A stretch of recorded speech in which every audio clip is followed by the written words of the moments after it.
दोस्तों, आज मैथमेटिक्स गुरु चैनल में आप सभी लोगों का स्वागत है।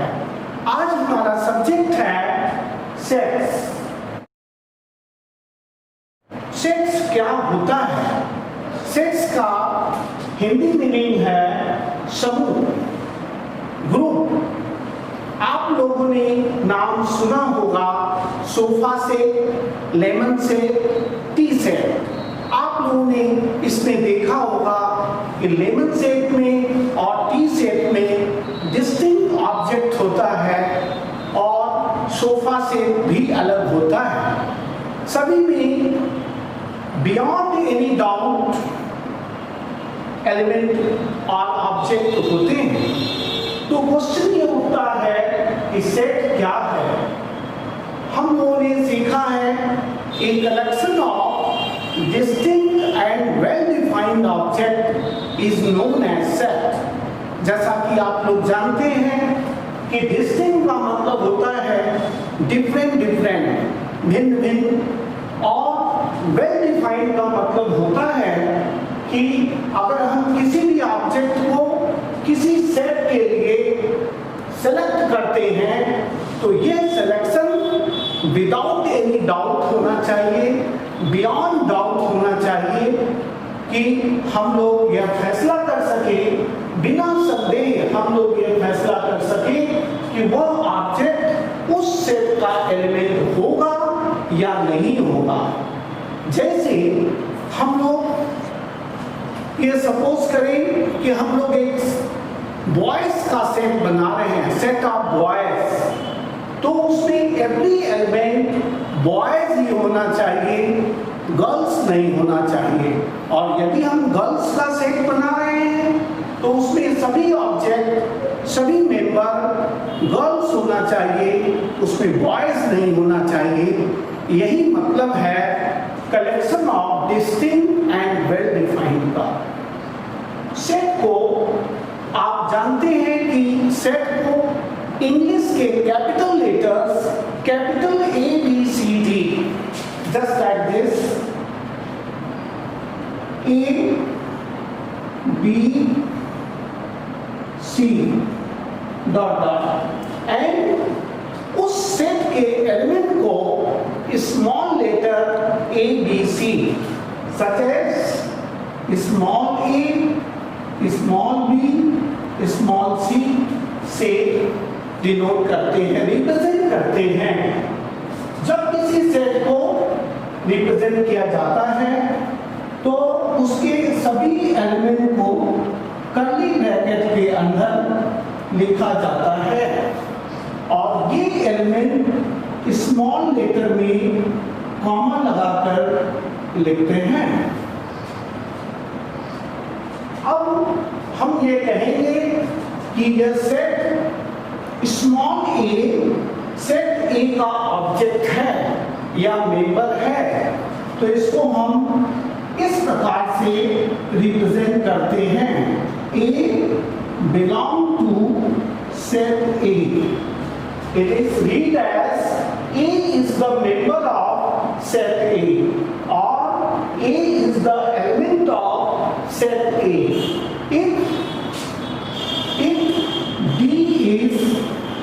Since D does not belong to set A, so D is not belong to set A, so we will represent A, D does not belong to set A. Alright?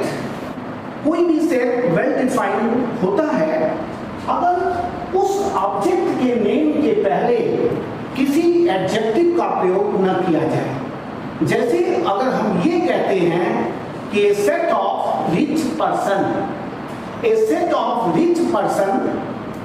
then it is not well defined because any person is considered by me, he is rich, but he is not, it is not sure he is considered by rich by another person, he does not consider by rich. So rich, handsome, good, ये सब adjective अगर किसी object के पहले आ जाते हैं तो वह सेट वेल डिफाइंड नहीं होता। जैसे हम कहें ये set of good players of India, तो ये वेल डिफाइंड नहीं है और ये सेट भी नहीं है। A set of players of cricket team of India, it is a set. A set of famous poet, it is not a set. It is a set of poets of India, it is a set. अगर किसी set में object के पहले अगर कोई भी adjective आता है तो वह वेल डिफाइंड नहीं कहलाता। अब हम ये बताना चाहते हैं कि सेट का जो है किस प्रकार से उसको रिप्रेजेंट किया जाता है। There are two methods to represent a set. First tabular form, second set builder form. Tabular form में किसी सेट के प्रत्येक एलिमेंट को लिस्टिंग करके लिखते हैं और प्रत्येक एलिमेंट के बाद कॉमा लगा देते हैं। और सेट बिल्डर फॉर्म और रूल मेथड में एलिमेंट को उस सेट के सभी एलिमेंट की एक डिफिनिट प्रॉपर्टी होती है और उस प्रॉपर्टी के जरिए उसको रिप्रेजेंट किया जाता है। जैसे for example, suppose that x n is the set of first 5 natural number. 1, 2, 3, 4, 5. So we will represent this set by set builder form. We will represent it x such that x belong to natural number and x is less than 6. In this set we अभी हमने आपको बताया कि set को कितने प्रकार से describe किया जा सकता है। तो ये पहला सेट जो n है इसको हमने लिस्टिंग मेथड में लिखा है या और टेबुलर मेथड में लिखा है। लिस्टिंग मेथड, टेबुलर मेथड और लिस्टिंग मेथड। और इसी सेट को हमने यहाँ सेट बिल्डर फॉर्म में लिखा है या रूल मेथड में लिखा है। तो सेट को दो तरह से डिस्क्राइब किया जा सकता है, टेबुलर फॉर्म में और listing method, and another is set builder form और रूल मेथड। अब क्वेश्चन ये उठता है कि सेट कितने प्रकार का होता है। जैसे हम पहले ये कहेंगे डिफिनिट सेट और फाइनाइट सेट।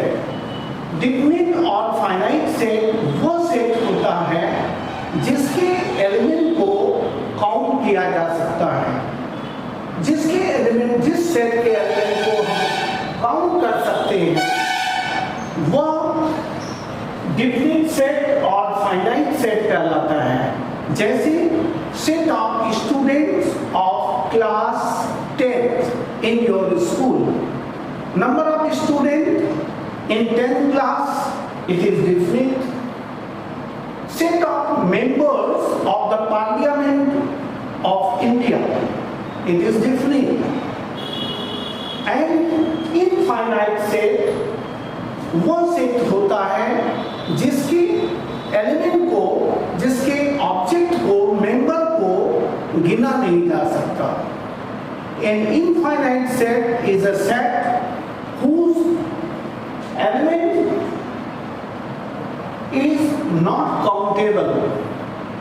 जिसको गिना न जा सके उसको इनफाइनाइट सेट कहते हैं। जैसे set of stars in the sky, set of stars in the sky, set of drops of sea water, sea water के ड्रॉप्स को हम गिन नहीं सकते, आकाश के तारों को हम गिन नहीं सकते, इसलिए हम उनको इनफाइनाइट सेट कहते हैं।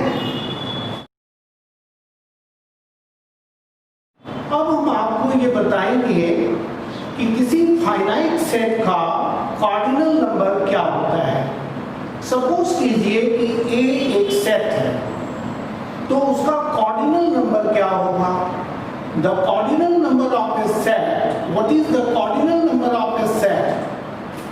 The total number of elements contained in set A is called the cardinal number of set A, and it is denoted by NA. Cardinal number of set A. Suppose that set A contains 1, 2, 3, 4. Then how many elements are there? 4. 1, 2, 3, 4. Distinct element. किसी set में जो total distinct element होते हैं उसी को, उनकी संख्या को cardinal number of that set कहते हैं। तो cardinal number of set A is equal to 4. Now what is an empty set? रिक्त समुच्चय। empty सेट और नल सेट और वाइड सेट। अगर किसी सेट में कोई एलिमेंट नहीं है तो उस सेट को empty सेट कहते हैं। If a set has no element at all, then the set is called an empty set, and it is denoted by Greek letter phi, and in roster form it is represented by phi is equal to this. In roster form, this is an empty set. Now second set is singleton set. If a set has at least one element is called singleton set. अगर किसी set में केवल एक ही element हो तो उस set को singleton set कहते हैं। For example, the set of prime minister of India, the set of president of India, it is singleton set, क्योंकि प्राइम मिनिस्टर इंडिया की एक ही है और प्रेसिडेंट भी एक है। तो इस सेट में केवल एक एलिमेंट है, इसलिए इस सेट को सिंगलेटन सेट कहते हैं। Now what is equal set? Two sets A and B are said to be equal if both sets have the same element and every element of set A also belong in set B, then A and B are said to be equal set, and it is denoted by A equal to B.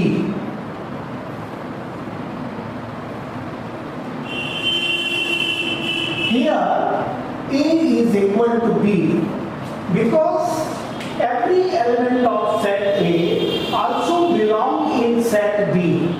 Therefore A equal to B.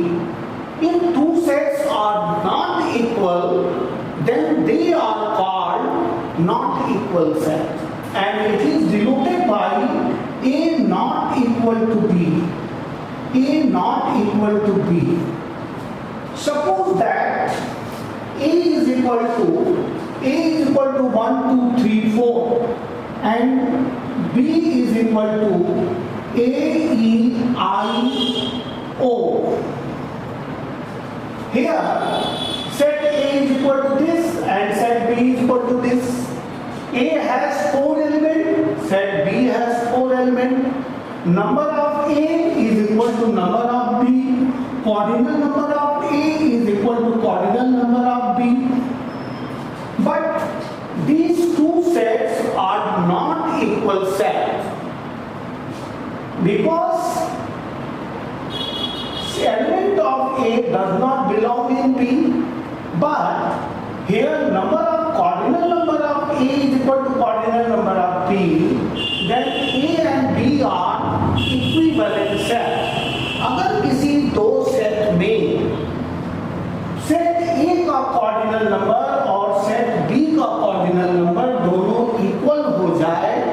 तो हम उन दोनों set को equivalent set कहते हैं, भले ही उनके element different हो।